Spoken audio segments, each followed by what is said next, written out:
إن الحمد لله نحمده ونستعينه ونستغفره ونعوذ بالله من شرور أنفسنا ومن سيئات أعمالنا من يهده الله فلا مضل له ومن يضلل فلا هادي له وأشهد أن لا إله إلا الله وحده لا شريك له وأشهد أن محمدًا عبده ورسوله أرسله بالحق بشيرا ونذيرا بين يدي الساعة من يطع الله ورسوله فقد رشد ومن يعص الله ورسوله فقد غوى فإنه لا يضر إلا نفسه ولا يضر الله شيئا نسأل الله ربنا تبارك وتعالى أن يجعلنا ممن يطيعه ويطيع رسوله ويتبع رضوانه ويجتنب سخطه فإنما نحن به وله يا أيها الذين آمنوا اتقوا الله حق تقاته ولا تموتن إلا وأنتم مسلمون يا أيها الناس اتقوا ربكم الذي خلقكم من نفس واحدة وخلق منها زوجها وبث منهما رجالا كثيرا ونساء واتقوا الله الذي تساءلون به والأرحام إن الله كان عليكم رقيبا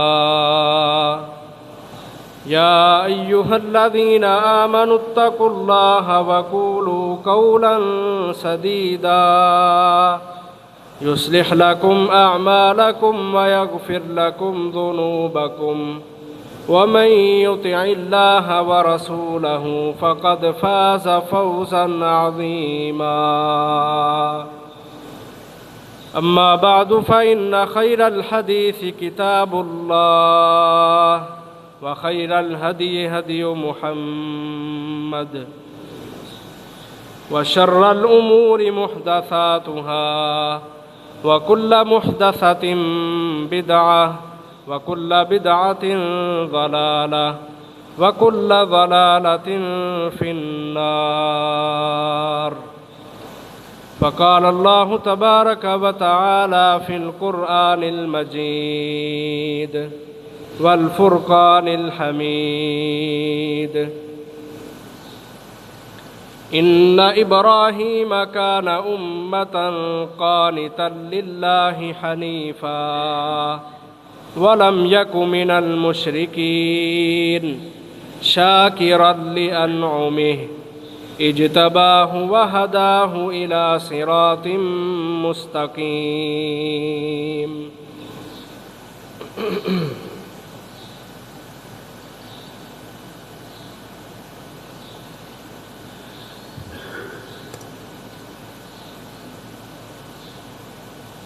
اللہ کم الحاکمین نے قرآن مجید میں ابراہیم علیہ السلام کے اوصاف کا، ان کی خوبیوں کا تذکرہ کیا ہے، جن میں سے دو خوبیاں پچھلے خطبہ میں آپ کے سامنے رکھی تھیں کہ ابراہیم علیہ السلام حنیف تھے اور مسلمہ یعنی اللہ کے فرما بردار تھے۔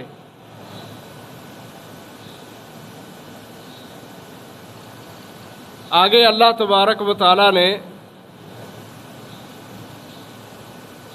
تیسری خوبی کا تذکرہ کیا، فرمایا ان ابراہیم کان امہ، کہ ابراہیم ایک پوری امت تھے۔ اس بات پہ غور کرنا کہ ابراہیم اکیلے کانا امہ، وہ ایک پوری امت تھے۔ اس کا کیا مطلب ہے؟ کہ وہ کام جو کئی لوگ مل کے کرتے ہیں، ایسا کام کہ جس کو کرنے کے لیے ایک امت کی ضرورت ہوتی ہے، لوگوں کی بڑی تعداد کی ضرورت ہوتی ہے، ابراہیم علیہ السلام نے وہ کام اکیلے سر انجام دیا۔ ان ابراہیم کان امہ، ابراہیم ایک امت تھے۔ عزیز بھائیو، یہ ایک ایسا وصف ہے، یہ ایک ایسی خوبی ہے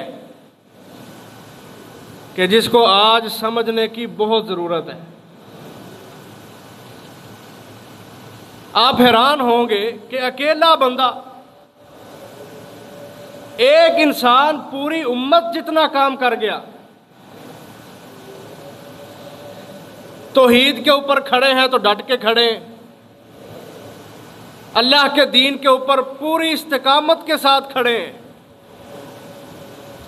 ساری دنیا ناراض ہو گئی ہے، لیکن ابراہیم علیہ السلام کو کوئی پریشانی نہیں، یہاں تک کہ بھڑکتی ہوئی آگ میں داخل کیا گیا تو ابراہیم علیہ السلام پریشان نہیں ہوئے، بلکہ اس آگ کے اندر یہ دعا پڑھ رہے ہیں، حسبی اللہ لا الہ الا ہوا علیہ توکلت وہو رب العرش العظیم، کہ مجھے میرا رب کافی ہے، میرا اللہ میرے ساتھ ہے، اسی پر میں نے بھروسہ کیا اور ساری دنیا سے ٹکر لے لی، لیکن ساری دنیا میرا کچھ نہیں بگاڑ سکی، کیونکہ وہ اللہ میرے ساتھ ہے، وہ اللہ مجھے کافی ہے، اسی پر میں نے توکل کیا ہے، اور وہ ساری کی ساری دنیا کا، سارے کے سارے آسمانوں کا، زمینوں کا، کل جہان کا مالک ہے، خالق ہے، کوئی چیز اس کا مقابلہ نہیں کر سکتی، میں نے تو اس ذات کے اوپر بھروسہ کیا ہے۔ دیکھ لو، دہکتی ہوئی آگ بھی ابراہیم علیہ السلام کا کچھ نہیں بگاڑ سکی۔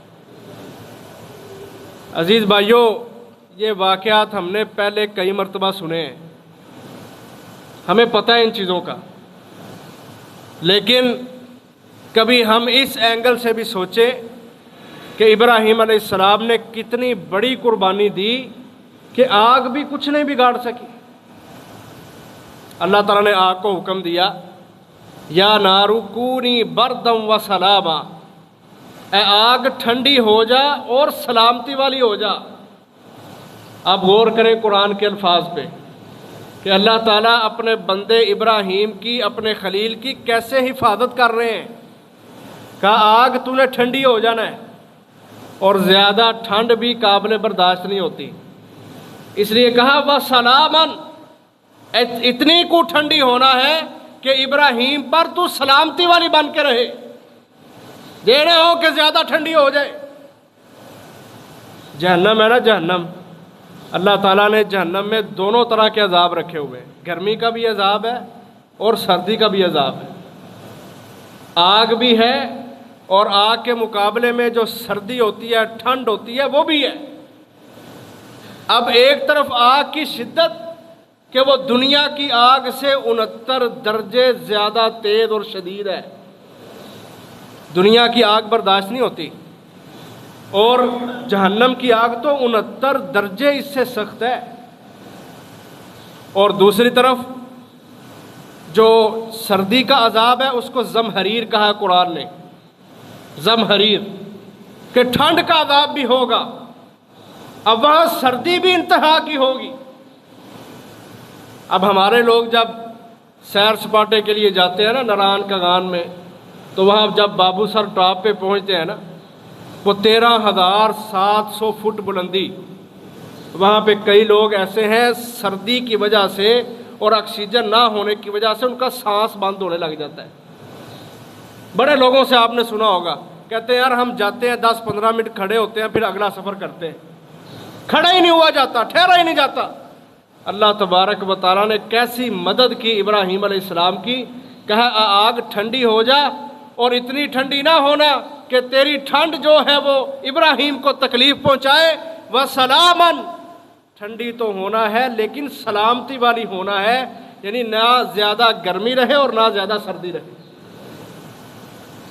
اس انداز سے اللہ تبارک و تعالیٰ نے ابراہیم علیہ السلام کی حفاظت فرمائی۔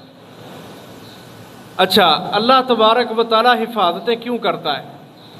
یہ بھی بات سمجھنے والی ہے، کیونکہ ہمارے آج کل معاشرے میں یہ چیزیں بڑی چلتی ہیں۔ بڑے نوجوان، میں ایسے نوجوانوں کو جانتا ہوں کہ وہ خود آ کے اس طرح کی باتیں کرتے ہیں کہ جی اللہ کے وعدے تو ہیں، ہم وہ سارے کام کرتے ہیں، پھر ایسا کیوں نہیں ہوتا، پھر کیوں مدد نہیں آتی؟ اس کے پیچھے عزیز بھائیوں وہ سبق اپنے ذہنوں میں ہمیشہ تازہ رکھنے کی ضرورت ہے جو ابراہیم علیہ السلام نے رہتی دنیا تک کے لوگوں کو پڑھایا ہے، اور وہ کیا ہے؟ اللہ کے اوپر اعتماد اور اللہ کے اوپر توکل۔ ہمارے اعتماد میں کمزوری ہے، ہمارے توکل میں کمزوری ہے، یقین مانیں، میری بات کا برا نہ ماننا، ہمارے اعتماد میں اللہ کے توکل کے اوپر جو ہمارا پختہ یقین ہونا ہے اس کے اندر بڑی کمزوری ہے۔ اور جب عقیدے پختہ ہوتے ہیں، مضبوط ہوتے ہیں، پھر انسان دنیا سے لڑ جاتا ہے۔ یہ وہ وصف تھا جو ابراہیم علیہ السلام کے اندر پایا جاتا تھا، بے درجہ آتم پایا جاتا تھا، جس کی وجہ سے اللہ تبارک و تعالیٰ نے آگ کو بھی گلزار بنا دیا ابراہیم کے لیے۔ ہمارے اوپر بڑی پریشانیاں ہیں، ہر بندہ پریشان ہے، ہر بندہ دکھی ہے، ہر بندہ آوازار ہے، لیکن کبھی ہم اپنے ایمان کو لے کے آوازار نہیں ہوئے کہ یار میرا ایمان کمزور پڑ رہا ہے، میرا اللہ کے اوپر توکل، اللہ کی ذات پر اعتماد، بھروسہ وہ کمزور پڑ گیا ہے، میرے عقیدے کی کیا ویلیو ہے آج؟ ہمارے عقیدوں میں کمزوری ہے۔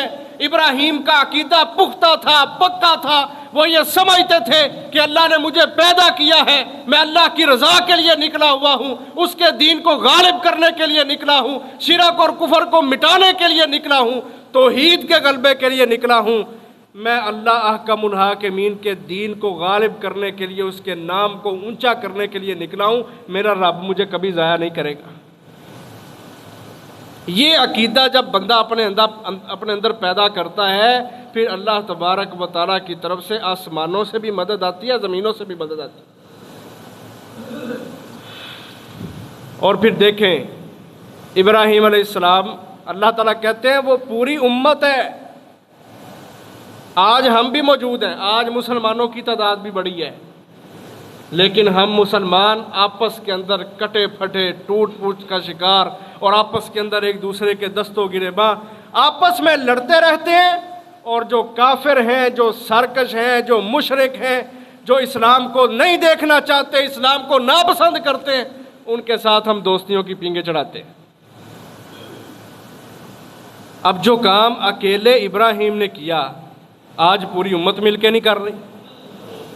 آج بڑے ہیں توحید والے، بڑے ہیں جو اپنے آپ کو موحد سمجھتے ہیں، وہ توحید کو جاننے والے، اور توحید کے نام کے اوپر بڑی بڑی کانفرنسیں کروانے والے، اور اپنے آپ کو پوری دنیا میں سب سے بڑا موحد سمجھنے والے، لیکن کردار ویسے نہیں ہے۔ پوری امت آج بھی بڑے ہیں توحید والے، لیکن نہ کفر کا مقابلہ ہو رہا ہے، نہ شرک کا مقابلہ ہو رہا ہے۔ کیوں؟ کیونکہ ہمارے اندر عقیدے کی وہ پختگی نہیں جو ابراہیم علیہ السلام کے اندر تھی۔ ہم تو اپنے معاملات کو لے کے پریشان ہیں، کافروں کا مقابلہ ہم نے کیا کرنا ہے؟ تو اللہ تبارک و تعالیٰ کہتے ہیں وہ اکیلا ابراہیم کانا امہ، وہ ایک پوری امت تھا۔ جو کام امتوں نے کرنا ہوتا ہے، دنیا کے لوگوں نے کرنا ہوتا ہے، کلمے والوں نے کرنا ہوتا ہے، وہ اکیلا ابراہیم کر گیا۔ اکیلا ابراہیم، ان ابراہیم کان امہ۔ بہت بڑی چیز ہے عزیز بھائیوں، اور بہت بڑی ذمہ داری ہے ہمارے اوپر۔ ہمیں پسند ہے سیرت ابراہیم سننا، ہمیں پسند ہے واقعات سننا، ٹھیک ہے، انبیاء کے واقعات سننے چاہیے، لیکن عزیز بھائیوں نیتیں یہ رکھا کرو کہ ہم نے اپنے کردار اپنے رویے ویسے بنانے ہیں جیسے انبیاء کے تھے، ہم نے ویسے کام کرنے ہیں جیسے انبیاء نے کیے ہیں۔ انبیاء کے اوپر خوشیاں بھی آئیں، غمیاں بھی آئیں، آزمائشوں کے پہاڑ توڑے گئے۔ انبیاء کا کیا کردار تھا؟ کیا آج میرے اوپر بھی آزمائشیں ہیں، پریشانیاں ہیں؟ کیا آج میرا اس طرح کا کردار ہے؟ ہمیں جس دن اس سوال کا جواب مل گیا اس دن مسئلہ حل ہو جانا ہے۔ یقین مانیں آپ، اللہ کے نبی نے کیا فرمایا؟ فرمایا سب سے زیادہ آزمائشیں نبیوں کے اوپر آئی ہیں۔ حالانکہ نبی اللہ کے مقرب بندے، اللہ نے ان کو چنا نبوتوں کے لیے، رسالتوں کے لیے۔ 1,24,000 پیغمبر اللہ تعالیٰ نے بھیجے، جن میں 320 رسول ہیں، باقی سب کے سب نبی ہیں۔ اللہ نے دنیا میں ان کو بھیجا، اللہ کے پسندیدہ لوگ، چنے ہوئے لوگ، منتخب کیے ہوئے لوگ۔ لیکن کیفیت کیا ہے کہ آزمائشیں ہی آزمائشیں، پریشانیاں ہی پریشانی۔ یہ ابراہیم علیہ السلام کو آپ دیکھ لیں، تھوڑی آزمائش ہے۔ اللہ اکبر، اتنی پریشانیوں کے باوجود اللہ کو نہیں چھوڑا، اللہ کے دین کو نہیں چھوڑا۔ ہمارے اوپر ذرا سی پریشانی آئے، سب سے پہلے ہمارا ایمان نکلتا ہے، ایمان۔ تھوڑی سی پریشانی آئی، سب کچھ گیا، فوراً زبانوں کے اوپر غیبتیں، چغلیاں اور نفرتیں اور لعن طعن، یہ سب کچھ جاری ہو جاتا ہے۔ اللہ کے نبی کیا کہتے ہیں؟ فرمایا بندہ اپنی زبان سے کوئی بات کرتا ہے جس کو وہ اہمیت نہیں دیتا، لیکن اس بات کی وجہ سے اللہ تعالیٰ اس کو جہنم کی گہرائیوں میں پھینکتے ہیں۔ ایک کلمہ اس نے اپنی زبان سے نکالا جس کو اس نے اہمیت نہیں دی، اس نے کہا یہ کون سا بڑی بات ہے، لیکن اللہ کے ہاں وہ اس قدر شدید لفظ ہے کہ اللہ تعالیٰ اس ایک لفظ کی وجہ سے انسان کو جہنم کی گہرائیوں تک پہنچا دیتا ہے۔ فرمایا یہ جو زبان ہے یہ بندے کے اعمال کو ضائع کر دیتی ہے، اعمال کو تباہ کر دیتی ہے، اعمال کو برباد کر دیتی ہے۔ ہماری نمازیں، ہمارے روزے، صف اول میں کھڑا ہونا، لمبی داڑیاں، شلواریں پہننا، قمیضیں پہننا، اسلامی لباسات کے اندر خود کو ملبوس کر کے رکھنا، یہ ساری چیزیں بڑی بڑی عبادتیں، بڑی بڑی نیکیاں۔ عزیز بھائیو اگر زبان اچھی نہیں ہے اللہ تعالیٰ کو یہ تمہاری عبادتیں قبول نہیں۔ انبیاء کے اوپر اتنی پریشانیاں، لیکن انبیاء نے اپنی زبان سے کبھی نہ شکری والی بات نہیں کی، کبھی یہ نہیں کہا کہ اللہ ہم تو تیرے بندے ہیں، تیرے دین کا کام کر رہے ہیں، تو ہمارے اوپر ہی آزمائشیں بھیج رہا ہے، پریشانیاں ساری ہمارے لیے۔ نہیں عزیز بھائیو، اپنا محاسبہ کرنا اللہ نے قرآن مجید میں انبیاء کے تذکرے اسی وجہ سے کیے ہیں تاکہ امتیں، آنے والے لوگ اپنے اندر ایمان کو پکا کریں، مضبوط کریں، پریشانیوں کا مقابلہ کرنے والے بنے، حکمتوں کے پیچھے چلنے والے نہیں، ذرا سی کوئی پریشانی آئی ایمان ختم کر دینے والے نہیں، نبیوں کے پیچھے چلتے ہوئے یہ سمجھنا کہ یار میرے اوپر آزمائش آئی ہے تو اللہ تعالیٰ مجھے ان حالات میں پکا، مضبوط اور قائم دائم دیکھنا چاہتا ہے۔ صحابہ کرام تھے نا، اللہ اکبر، ان پر پریشانیاں آتی تو اللہ کے نبی کے پاس آتے، کہتے اللہ کے نبی کیا ہم حق پہ نہیں؟ جذباتی انداز ہے نا، ہم مسلمان بھی بڑی جلدی جذباتی ہوتے ہیں، بہت جلد ہمارے اندر جذبات اور غصہ اور بھڑک جاتے ہیں ہم، اور سب سے پہلا ٹچ دین کو دیتے ہیں آگے۔ جی نمازاں بھی پڑھی دیاں نے، روزے بھی رکھی دینے، پھر پتہ نہیں کی مسئلہ ہے، پریشانیاں ہی نہیں سا لین دین رہی، یہ لوگوں کی زبانوں پہ باتیں۔ اللہ کے نبی آگے سے صحابہ کو سمجھاتے ہیں، میرے صحابہ تم سے پہلے جو لوگ تھے نا، اللہ اکبر، فرمایا لوہے کی کنگھیوں کے ساتھ ان کے جسموں کو چیرا جاتا تھا، چھیلا جاتا تھا،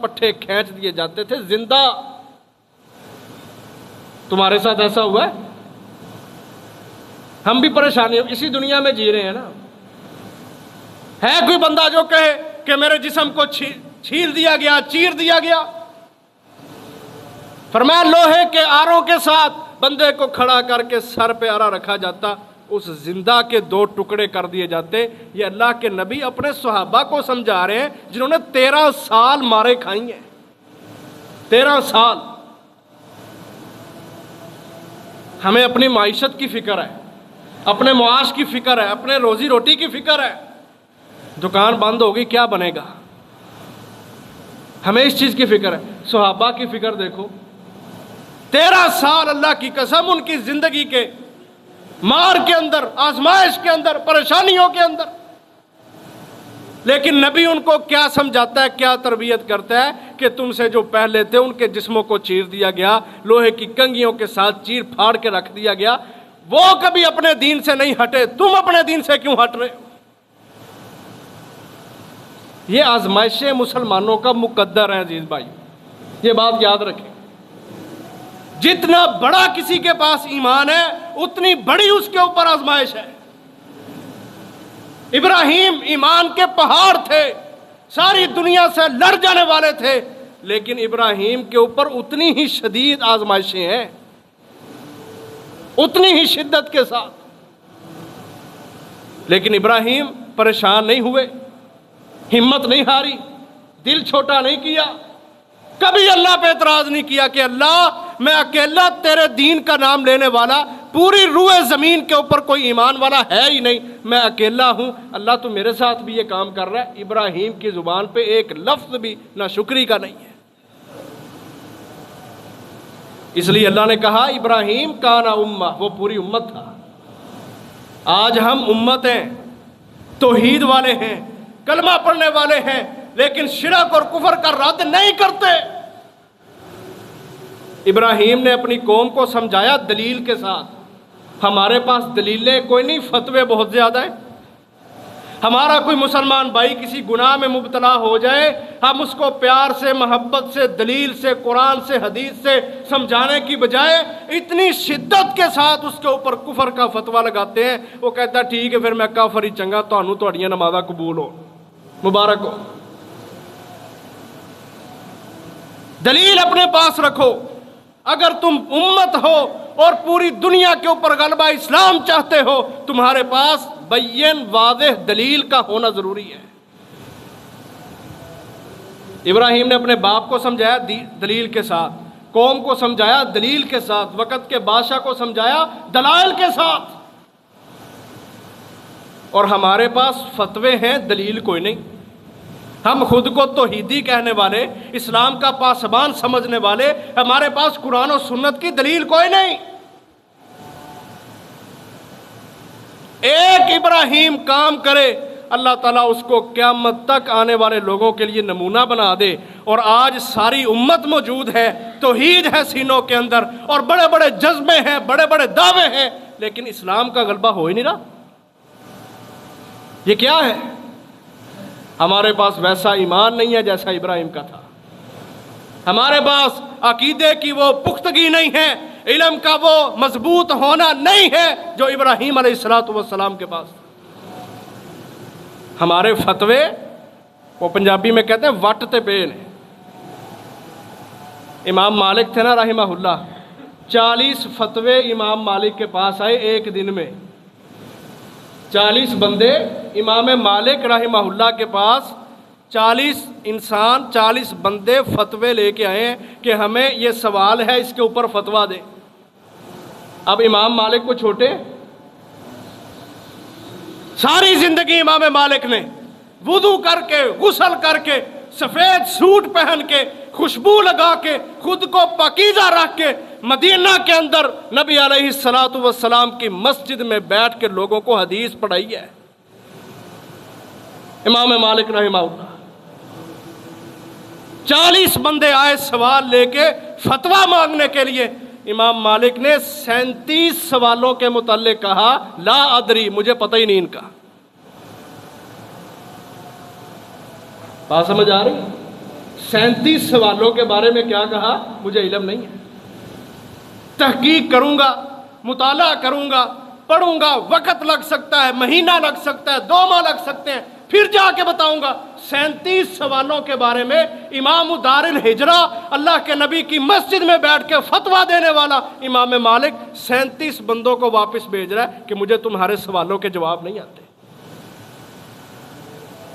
اور ہماری حالت کیا ہے؟ ہم نے اپنے اسلاف کو چھوڑا ہوا ہے. ہمارا عام سا بندہ جس کو دین کی الف بے کا پتہ نہیں، وہ بھی کہہ دیتا ہے تو کافر ہے، تو مشرک ہے، اسلام تو خارج ہے۔ او بھائی یہ بڑا سخت مسئلہ ہے۔ اللہ کے نبی نے کہا جو بندہ کسی بندے کو کافر کہتا ہے نا، تو لفظ کفر اس بندے کے پاس جاتا ہے، سر سے لے کے پاؤں تک اس کو دیکھتا ہے۔ فرمایا اگر اس بندے کے اندر کفر کی کوئی علامت نہ ہو تو جو کہہ رہا ہے وہ لفظ کفر واپس اس کے اوپر آ کے اس کو کافر بنا دیتا ہے۔ بات سمجھ آ رہی ہے؟ جس نے کافر کہا کسی کو اور اس کے اندر کفر کی کوئی چیز نہیں ہے، کوئی علامت نہیں ہے، فرمایا وہ لفظ کافر واپس اسی بندے کے اوپر آ جائے گا جس نے کفر کا فتویٰ دیا ہے۔ کہنے والا خود کافر ہو جائے گا۔ ہم نہیں سوچتے اپنی زندگی کے اندر ان چیزوں کو۔ یہ بہت بڑا المیہ ہے کہ آج امت ہو کے بھی ہم غلبہ اسلام کے لیے کچھ بھی کردار ادا نہیں کر رہے، کیونکہ ہمارے پاس دلیل کوئی نہیں، علم کوئی نہیں، ہمارے پاس عقیدے کی پختگی کوئی نہیں، توحید پر استقامت کوئی نہیں۔ میں اکثر مثال دیا کرتا ہوں، رزق کا ذمہ اللہ کا ہے۔ ہم اپنے چھوٹے چھوٹے بچوں کو یہ عقیدہ پڑھاتے ہیں کہ بیٹا مجھے بتاؤ ہمیں روزی روٹی کون دیتا ہے؟ وہ بچہ بولتا ہے اللہ۔ عقیدے کا مسئلہ ہے نا۔ لیکن ذرا معیشت تنگ ہو جائے، ہم مسلمان اچھے بھلے نمازی، ہماری زبانوں پہ کیا باتیں ہوتی ہیں ذرا دیکھ لیں آپ۔ کیا یہ ہمارے عقیدے کی پختگی ہے؟ یقین مانے ہمارا ایمان ایسے لڑکھڑا رہا ہے، عقیدے کی پختگی نہیں ہمارے پاس۔ اس لیے اللہ نے ابراہیم کی تعریف کی، کہا ابراہیم عقیدے کی پختگی کے ساتھ کانا امہ، اس اکیلے نے پوری امت جتنا کام کیا ہے۔ اپنی اصلاح کریں عزیز بھائیوں، امت بنے، امت علم حاصل کرے، عقیدے کو ٹھیک کرے، دنیا ادھر سے ادھر ہو جائے، مہنگائیاں آ جائیں، پریشانیاں آ جائیں، ہمارا ایمان کبھی برباد نہ ہو۔ یہ ہے اصل توحید۔ جب یہ پختہ عقیدہ ایک مسلمان آدمی کے دل میں پیدا ہوتا ہے، پھر وہ دنیا کی ہر قسم کی پریشانی سے لڑ جاتا ہے۔ ابراہیم کے پاس یہ دولت تھی جس کی وجہ سے گھروں سے بے گھر ہو گئے، وطن چھوڑنا پڑا، بادشاہوں کے ساتھ ٹکر لینا پڑی، آگ میں جانا پڑا، سب کچھ برداشت کیا۔ جب آزمائش کی انتہا ہو گئی تو اللہ نے اس آگ کو بھی گلزار بنا دیا۔ ہماری پریشانیاں اس وقت ختم ہوں گی جب ہم اللہ کو اپنے مضبوط ایمان دکھائیں گے کہ اللہ دنیا ادھر سے ادھر ہو جائے، ہم اپنے ایمان پہ کمپرومائز کرنے والے نہیں۔ جب ہمارے دلوں کی گہرائیوں میں اللہ تعالیٰ ایمان کی مضبوطی دیکھے گا، اللہ سارے مسئلے ہی حل کر دے گا۔ اس کے بعد دیکھو آپ، ابراہیم علیہ السلام نے اللہ سے دعا کی تھی، وَاجْعَلْ لِي لِسَانَ صِدْقٍ فِي الْآخِرِينَ۔ یہ قرآن مجید میں 19ویں پارے میں سورۃ الشعراء کے اندر موجود ہے۔ دعا کی ابراہیم علیہ السلام نے، اللہ میری نیک نامی بعد میں آنے والے لوگوں کی زبانوں کے اوپر زندہ رکھنا، جاری رکھنا۔ میں مر بھی جاؤں تو لوگ کہیں کہ ابراہیم کا کردار کیا بات ہے۔ پھر ابراہیم علیہ السلام نے کہا تھا، جب یہ بات کی، اب یہ دعا کی، اللہ تعالیٰ نے اس دعا کو قبول کیا۔ آج ہم ابراہیم علیہ السلام کو جو اللہ کے نبی ہیں ان کا کردار پڑھتے ہیں، ان کی سیرت پڑھتے ہیں، اور ساری دنیا کے ساتھ ٹکر لینا، جب ہم یہ کردار دیکھتے ہیں تو ہم اس چیز کا اظہار کرتے ہیں اور فخر محسوس کرتے ہیں کہ اللہ نے ہمیں دین ابراہیمی عطا کیا ہے۔ ہمارا تو سینہ چوڑا ہوتا ہے کہ جس دین پہ ہم چلنے والے ہیں، اس دین کی بانی جو ہیں، جو ابراہیم علیہ السلام ہیں، ان کا کردار تو اتنا شاندار ہے، اور نیک نامی آج مسلمانوں کی زبان کے اوپر جاری ہے۔ عزیز بھائیوں، یہ نیک نامیاں کیسے ملا کرتی ہیں؟ اس کے پیچھے بھی بڑی بڑی قربانیاں دینا پڑتی ہیں۔ میں ایک مثال آپ کے سامنے رکھتا ہوں، وقت تھوڑا ہے۔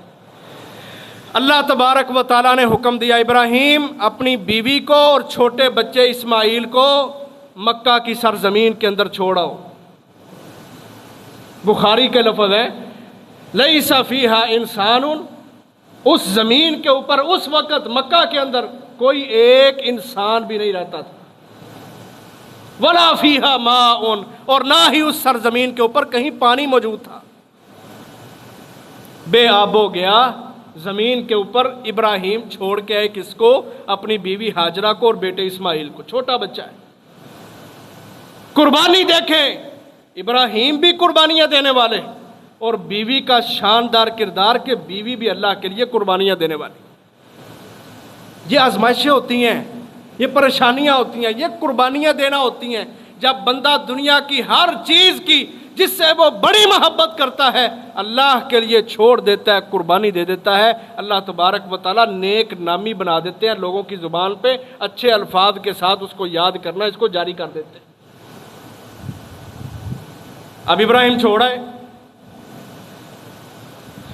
بیوی نے کہا کون سی سرزمین پہ چھوڑ کے جا رہے ہیں، کیوں چھوڑ کے جا رہے ہیں؟ ایک جگہ پہ بٹھایا جہاں پہ بیت اللہ تھا، اس وقت تو بیت اللہ موجود نہیں تھا، بیت اللہ کو بھی 5-6 مرتبہ تعمیر کیا گیا۔ سب سے پہلے بعض روایتوں میں آتا ہے کہ فرشتوں نے بنایا تھا، بعض میں آتا ہے آدم علیہ السلام نے بنایا تھا، لیکن جو صحیح روایت ہے وہ یہ ہے کہ آدم علیہ السلام اور فرشتوں نے مل کے سب سے پہلے بیت اللہ کو بنایا تھا۔ جب نوح علیہ السلام کے دور میں طوفان آیا تو اس وقت طوفان پوری دنیا کے اوپر آیا تھا، صرف نوح علیہ السلام کی قوم نہیں، پوری دنیا کے اوپر اللہ نے پانی بھیجا تھا۔ اس وقت بیت اللہ گر چکا تھا اور حجر اسود کو اللہ تعالیٰ نے جبل ابی قبیس جو مکہ کا ایک پہاڑ ہے اس کے اندر محفوظ کر دیا۔ اب جب ابراہیم علیہ السلام نے حضرت ہاجرہ کو اور بیٹے اسماعیل کو وہاں پہ چھوڑا تب بیت اللہ کی تعمیری شکل کوئی بھی نہیں تھی، وہ ایک ڈھیر لگا ہوا تھا مٹی کا بس۔ اس کے پاس ابراہیم علیہ السلام اپنی بیوی کو اور چھوٹے دودھ پیتے بچے کو وہاں پہ چھوڑ گئے۔ بخاری کی روایت ہے کہ اسماعیل اس وقت دودھ پیتے بچے تھے۔ اب اللہ نے حکم دیا چھوڑائے، واپس جا رہے ہیں، بیوی ساتھ ساتھ پیچھے پیچھے بھاگتی ہوئی جا رہی ہے، کہتی ہے ابراہیم کیوں چھوڑ کے جا رہے ہو؟ کس نے کہا چھوڑ کے جانے کو؟ کیا وجہ ہے؟ کیا لڑائی ہے؟ کیا مسئلہ ہے؟ ابراہیم جواب نہیں دیتے، بس اللہ کا حکم ہے۔ یہ ہوتا ہے عزیز بھائیو ایمان کہ ہمارے رب نے ہمیں ایک کام کہہ دیا ہے، ہمیں اس کی حکمتیں تلاش کرنے کی ضرورت نہیں، اللہ نے کہہ دیا میں نے کرنا ہی کرنا ہے۔ 2-4 دفعہ بیوی نے پوچھا، ابراہیم نے جواب نہیں دیا، بالآخر بیوی کہتی ہے کیا اللہ نے حکم دیا اس لیے چھوڑ کے جا رہے ہو؟ تو جواباً ابراہیم علیہ السلام نے کہا ہاں اللہ نے حکم دیا ہے۔ بس ایمان دیکھیں اس عورت کا، کہتی ہے اگر اللہ کے حکم کے ساتھ چھوڑ کے جا رہے ہیں تو ہمارا اللہ پہ یقین ہے کہ ایسی سرزمین پہ جہاں کوئی سایہ بھی نہیں، کوئی انسان بھی نہیں، کوئی پانی بھی نہیں اور تپتے صحرا ہے، دھوپ ہے شدت کی، وہ ہمارا رب ہمیں ضائع نہیں کرے گا، وہ ہمارا رب ہمیں ضائع نہیں کرے گا۔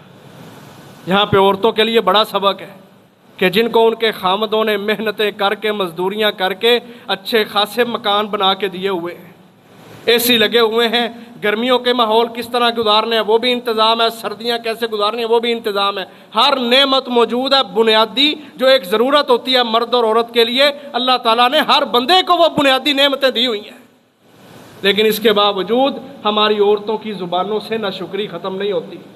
اللہ تبارک و تعالیٰ ان کو ہدایت عطا فرمائے۔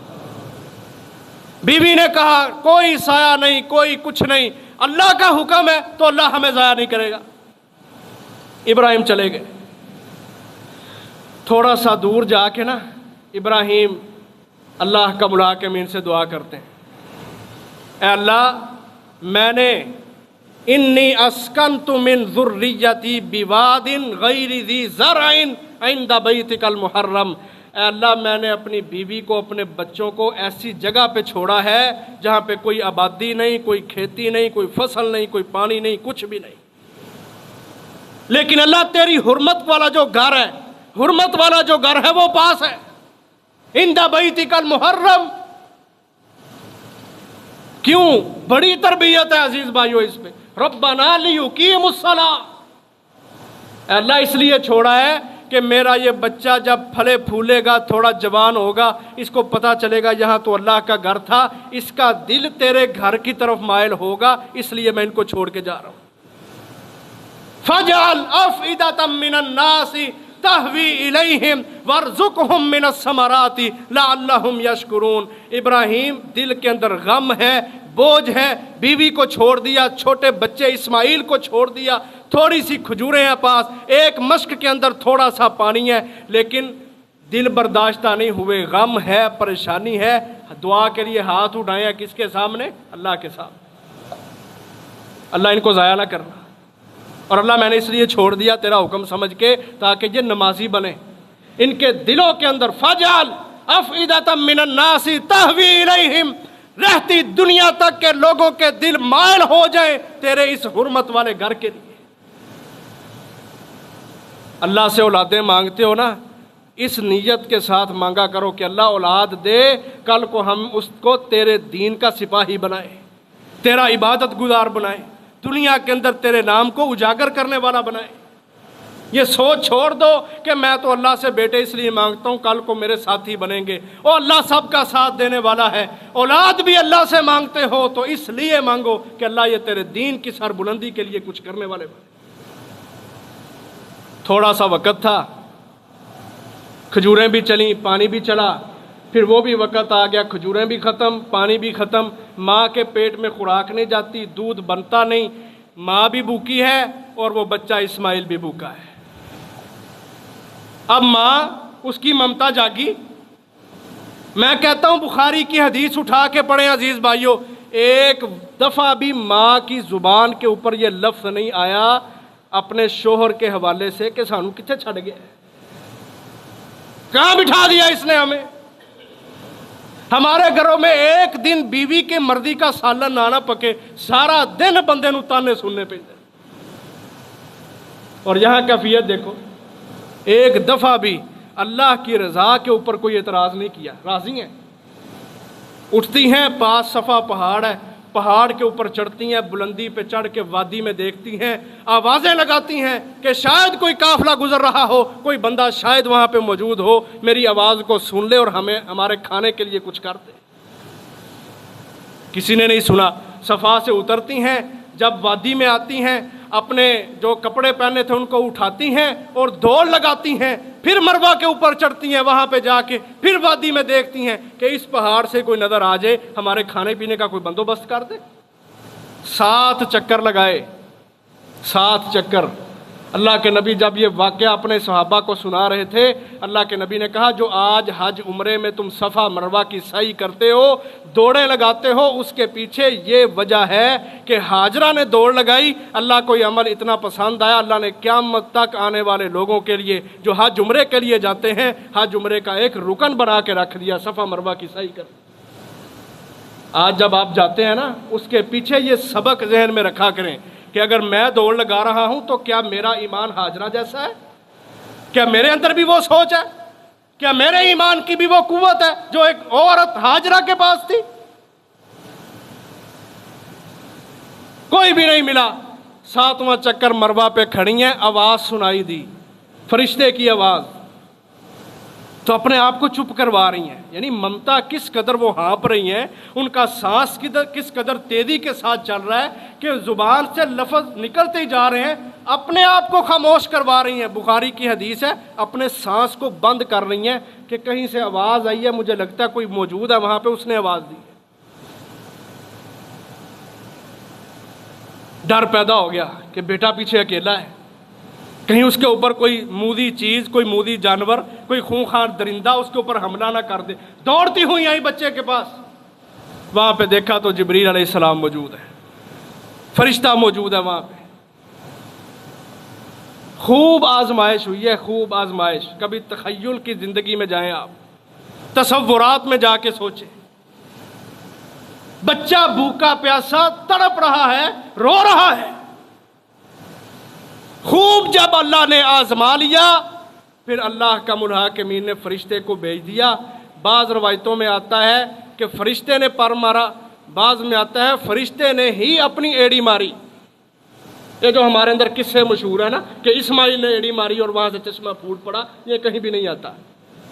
بہت ساری باتیں ایسی ہیں جو ہم نے سن رکھی ہیں۔ بہرحال وہاں سے چشمہ پھوٹ پڑا، اللہ تبارک و تعالیٰ نے پانی کا بندوبست کر دیا، اور وہ چشمہ آج تک موجود ہے، ساری دنیا کے اندر اس کا پانی جاتا ہے۔ اور اتنی عظیم قربانی اور اس قربانی کا اتنا بڑا صلہ اللہ نے دیا۔ آج جتنے بھی کنویں ہیں نا، ان سے آپ 40 45 50 ڈول نکال لینا، پانی ختم ہو جاتا ہے، نیچے سے مٹی اوپر آ جاتی ہے، پھر 3 4 گھنٹے صبر کرنا پڑتا ہے، پھر وہ زمین سے پانی سمتا ہے، رستا ہے، پھر وہ اوپر آتا ہے، تو پھر جا کے نئے سرے سے پانی نکالنا پڑتا ہے۔ یہ جتنے بھی کنویں آج بنائے جاتے ہیں ان کی یہ کیفیت ہے۔ لیکن قربان جائے اللہ تبارک و تعالیٰ کی قدرت پر، آج وہاں سعودی حکومت نے زمزم کے کنویں میں موٹریں لگائی ہوئی ہیں، بڑی بڑی موٹریں جو آل ٹائم چلتی رہتی ہیں اور پانی نکلتا رہتا ہے۔ اس زمزم کے کنویں کے اندر 1% بھی پانی کم نہیں ہوا۔ یہ بڑے بڑے انعام کب ملتے ہیں؟ جب خوب قربانی دینا پڑتی ہے، جب اللہ تعالیٰ آزمائشوں کی بھٹی کے اندر انسان کو اچھی طرح اس کے اندر سے گزار دیتے ہیں اور انسان کامیاب ہو کے نکلتا ہے، پھر اللہ تعالیٰ ایسے انعام دیتا ہے جو رہتی دنیا تک ختم نہیں ہوتے۔ جب یہ کردار اللہ کے سامنے پیش کیا تو اللہ تبارک و تعالیٰ نے پھر ابراہیم کو کیا انعامات سے نوازا؟ اللہ اکبر! اللہ نے پھر ایک انعام نہیں دیا، بڑے انعام دیے۔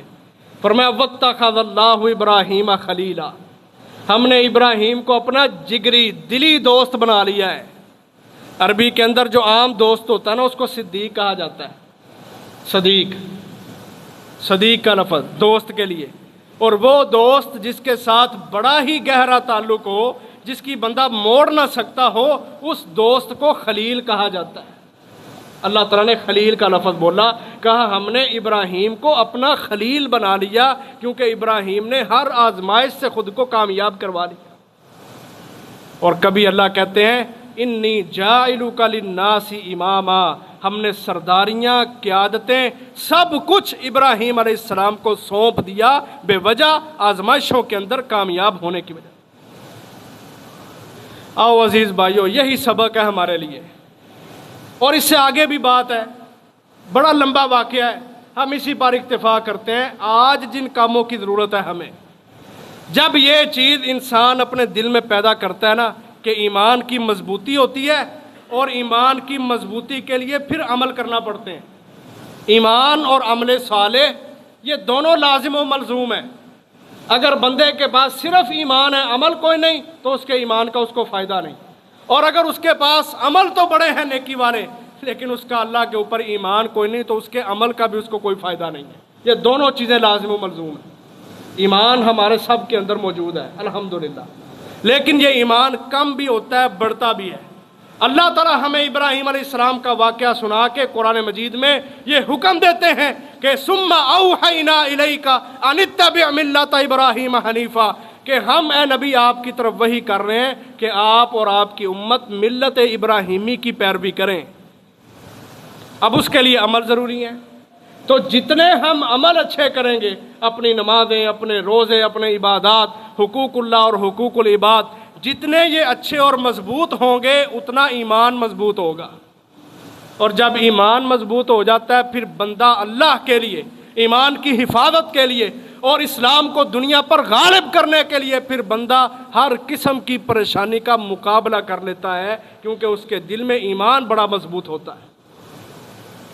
پھر بندہ یہ سمجھتا ہے کہ یار حالات تو اللہ کے اختیار میں ہے نا، حالات اللہ کے اختیار میں، تو اللہ کے اوپر میں ایمان رکھتا ہوں، میں اس کے دین کو پسند کرتا ہوں، اس کا مومن بندہ ہوں، اس کی توحید کا ترانہ گانے والا ہوں اور پوری دنیا میں پھیلانے والا ہوں، پھر وہ یہ عقیدے کے اوپر کبھی کمپرومائز نہیں کرتا کہ اگر میں نے ایسے نہ کیا تو دنیا کا کیا ہوگا۔ وہ یہ سمجھتا ہے کہ میرے اوپر جتنی بھی پریشانیاں آئیں، اللہ ان کو دور بھی کرے گا اور اللہ اسلام کو غالب بھی کرے گا۔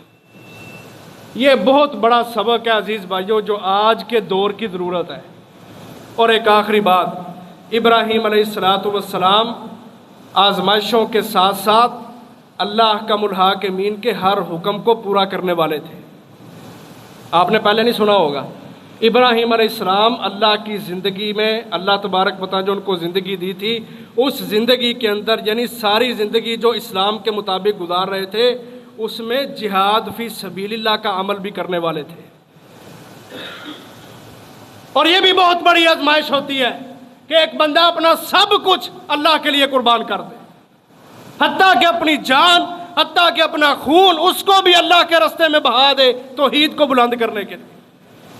تاریخ کی کتابوں میں لکھا ہوا ہے قدلہ عمر یہ بادشاہ تھا اس وقت، جو اس وقت ملحد بے دین لوگ ہوا کرتے تھے، ان کا بادشاہ تھا۔ باقاعدہ ابراہیم علیہ السلام اور ان کے دور کے گزرنے کے ساتھ ساتھ لوط علیہ السلام کا دور، چند لوگ ایمان والے بھی بنے، کچھ لوط علیہ السلام پر ایمان لائے، کچھ ابراہیم علیہ السلام پر، اور یہ رشتہ دار بھی ہیں، ابراہیم علیہ السلام اور لوط علیہ السلام بھی ایک وقت میں دونوں نبی بھی ہیں۔ پہلے اللہ تعالیٰ جو نبی بھیجتے تھے نا، ایک ایک وقت میں روئے زمین کے اوپر کتنے کتنے نبی ہوتے تھے، لیکن جب محمد رسول اللہ آئے صلی اللہ علیہ وسلم، اس وقت کوئی نبی بھی نہیں تھا، اور محمد رسول اللہ کے بعد کوئی نبی دنیا میں آئے گا بھی نہیں۔ آپ اکیلے قل یا ایھا الناس انی رسول اللہ الیکم جمیعا، کہا میں ساری کی ساری انسانیت کی طرف رسول بنا کے بھیجا گیا۔ تو ابراہیم علیہ السلام باقاعدہ جہادی نبی تھے۔ قدلہ عمر بادشاہ کا نام ہے، گوگل پہ سرچ کر لینا۔ ابراہیم علیہ السلام اس کے خلاف، اس کے حواریوں کے خلاف، توحید کو بلند کرنے والے، تلوار کو چلانے والے جہادی نبی تھا ابراہیم علیہ السلام۔ یہ بھی سبق ہم نے اپنے پلے باندھنا ہے کہ صرف نمازوں روزوں سے ہی کام نہیں چلے گا، اپنے مال، اپنی جانیں، اپنا خون اللہ کے راستے میں پیش کر کے، یہ بھی ایک طریقہ ہے جس کو ہمارے نبی نے اختیار کیا تھا اور دین اسلام کو دنیا کے اوپر غالب کیا تھا۔ اور عزیز بھائیو، جس طرح ابراہیم علیہ السلام اکیلے تھے نا، پوری دنیا سے لڑ گئے۔ آج ہم تمہارا ملک پاکستان ہے جو اکیلا ہے، مسلمانوں کا ملک ہے، پوری دنیا کے اوپر چمکتا دمکتا ملک ہے، اور پوری اس مسلم دنیا کو لیڈ کرنے والا اور پوری دنیا کے اوپر اسلام کو غالب کرنے والا ملک ہے۔ بڑا شاندار یہ ملک ہے، اس کی فوج بڑی شاندار ہے۔ وہ بڑا کیسے؟ اللہ کے نبی نے کہا تھا، اللہ اکبر، صحابی بیان کرتے ہیں، حضرت ابو ہریرہ کہتے ہیں اللہ کے نبی نے ہم سے وعدہ کیا تھا غزوہ ہند لڑنے کا۔ وعدنا رسول اللہ صلی اللہ علیہ وسلم غزوۃ الہند، کہ اللہ کے نبی نے ہم سے غزوہ ہند کا وعدہ لیا تھا۔ ابو ہریرہ تمنا کرتے ہیں، سنن نسائی کی روایت ہے، کہتے ہیں اگر میں زندہ رہا اور غزوہ ہند کا موقع بنا، ماحول بنا، میں اس غزوے کے اندر ضرور شریک ہوں گا۔ اگر میں شہید ہو گیا کنت من افضل الشہداء، میں سب سے افضل شہید ہوں گا، اور اگر میں زندہ رہا تو میں دنیا کے اوپر چلتا پھرتا جہنم سے آزاد رہوں گا۔ کتنی بڑی فضیلت ہے عزیز بھائیو ہندوستان کے ساتھ غزوے کی۔ اور یہ مئی کا مہینہ وہ مہینہ ہے کہ پچھلے سال ہم نے ہندوؤں کو مارا تھا اللہ کے فضل سے، اور ہندوؤں کے ساتھ ہماری دشمنی آج سے نہیں ہے، یہ قیام پاکستان سے بھی پہلے کی ہے، اور میں کہتا ہوں اس سے بھی پہلے کی ہے۔ اللہ نے قرآن میں کہہ دیا کہ تمہارے سب سے بڑے دشمن یہودی ہیں، عیسائی ہیں، اور تیسرے نمبر پر یہ بت پرست مشرک ہیں۔ ابراہیم بھی کن کے خلاف کھڑے ہوئے؟ مشرکوں کے خلاف، بتوں کے پجاریوں کے خلاف۔ تو یہ اللہ کا ملحاکمین نے ماحول دیا۔ پچھلے سال اللہ کا ملحاکمین نے مدد اتاری، بنیان مرصوص کے نام سے ایک بہت عظیم الشان مارکا لڑا، پاک فوج نے لڑا، اور اللہ کی مدد آئی، اور ہم نے اپنے دشمن کو دھول چٹا دی، ذلیل و خوار کر کے رکھ دیا، اور جہاد کی وجہ سے اللہ تبارک و تعالیٰ نے وہ عزت دی مسلمانوں کو۔ عزیز بھائیو آج سب کے سامنے ہے وہ عزت۔ یہ ماحول اللہ تبارک و تعالیٰ بناتے ہوتے ہیں، یہ اللہ کی مدد کے ساتھ ہوتا ہے، اللہ کی توفیق سے ہوتا ہے۔ ہمیں کافر آپس میں لڑا کے، عوام کو فوج کے خلاف کر کے، فوج کو عوام کے خلاف کر کے، طرح طرح کے شکوک و شبہات اور لڑائیاں اور نفرتیں اور عداوتیں پیدا کر کے ہمیں آپس میں لڑاتے ہیں۔ انشاءاللہ ہم نے آپس میں لڑائیوں کا شکار نہیں ہونا، ہم نے ان افواج کا ساتھ دینا ہے جن کے بارے میں اللہ کے نبی کی بشارتیں ہیں، جو ہندوستان کے ساتھ لڑنے والی ہے، بتوں کو روندنے والی ہے، کفر کو تباہ و برباد کرنے والی ہے۔ ہم نے انشاءاللہ ان کا ساتھ دیتے ہوئے اس ملک کے اندر رہ کے انشاءاللہ ہم نے جہاد کی آواز کو بلند کرنا ہے، تگڑا کرنا ہے۔ ہندوؤں کو ہم نے دھول چٹا دی، ہندوؤں کو دھول چٹا دی، اور اسی طرح عیسائیوں کو ہم نے تباہ و برباد کر کے رکھ دیا۔ یہ سب کچھ اللہ کی مدد کے ساتھ ممکن ہے۔ اللہ کی مدد نہ ہو تو عزیز بھائیو ایسے کا کوئی بھی مارکا نہیں ہو سکتا۔ یہ حقانیت کی اور سچائی کی ایک بہت بڑی دلیل ہے، اگر ہمارے دماغوں کو سمجھ آ جائے تو ہمیں ان حالات کے اندر کہ جب اللہ تعالیٰ ہمیں عزتوں کے ساتھ نواز رہا ہے، ہم نے مزید اللہ کا شکر ادا کرنا ہے۔